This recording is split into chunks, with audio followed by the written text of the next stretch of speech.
Please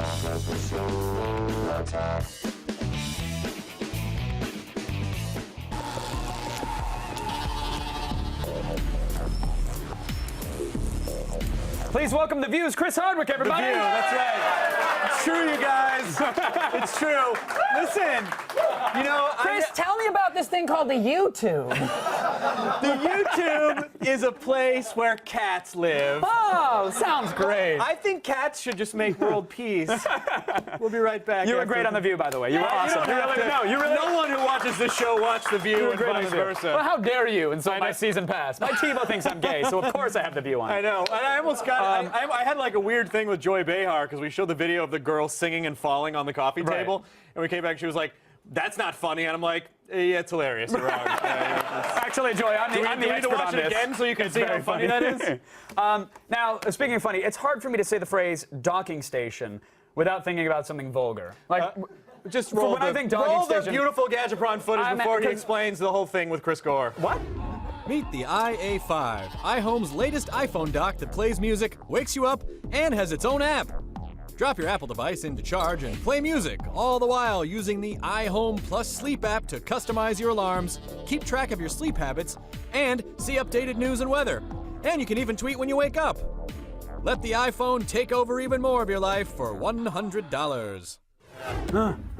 As iPod docks go, the iHome IA5, it's a little bit smaller than normal ones. Average size, I'd say, for an alarm clock. Sure. What do you think of the overall design, though?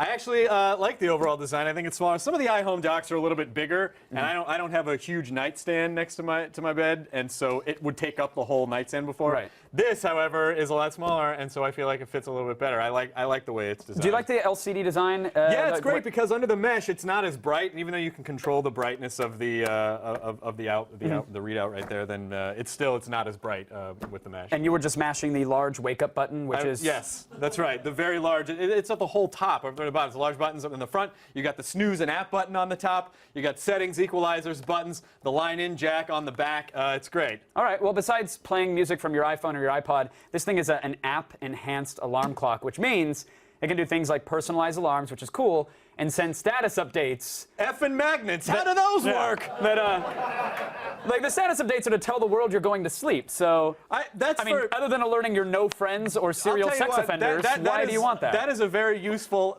part of the app for the saddest person in the world. Exactly. Good night, Twitter. Good morning, Twitter. Like, that is a very sad person. You will actually need to download the free iHome Plus Sleep app from the App Store. The dock then syncs to your phone, allows you to personalize your alarms, and then set them to your favorite songs. You can also check the weather if you don't have a window, and monitor your sleeping habits as well. You can even set it to send, like you said, updates. But again, it's a very interesting thing to want to do to send out to your 2 followers. Like, conceptually cool, but like I get spammed enough with Bejeweled high score updates. I don't even know that you woke up to take a piss. I get it, Prairie. You're up at 3 a.m. every night. You're haunted by demons. You're gonna take a pill. It happens. If you want streaming radio, you're gonna have to download the iHome Plus radio app for $2.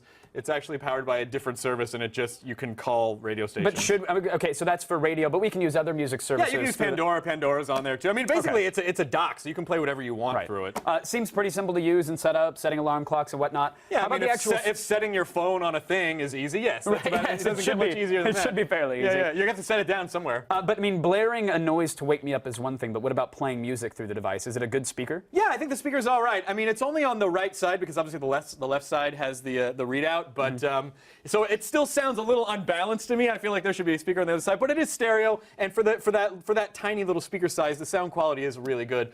Use the proprietary Resonate speaker chamber technology, which allows it to deliver a lot of sound with a much smaller speaker. It's a lot bigger on the inside. Doctor Who, anyone? Just me. It works with iPhone, so phone calls won't give you that interference sound, so that's good. You don't get that AT&T frequency rave. Right. That implies that you have signal with AT&T. Yeah, that's right. That's right. We're not hearing that one much. You're not going to hear that. $100, not bad for an alarm clock / dock. What are we giving it? Yeah, I mean, listen, I would like to see this device be at $75 because at the core of it, you can use the app without the dock.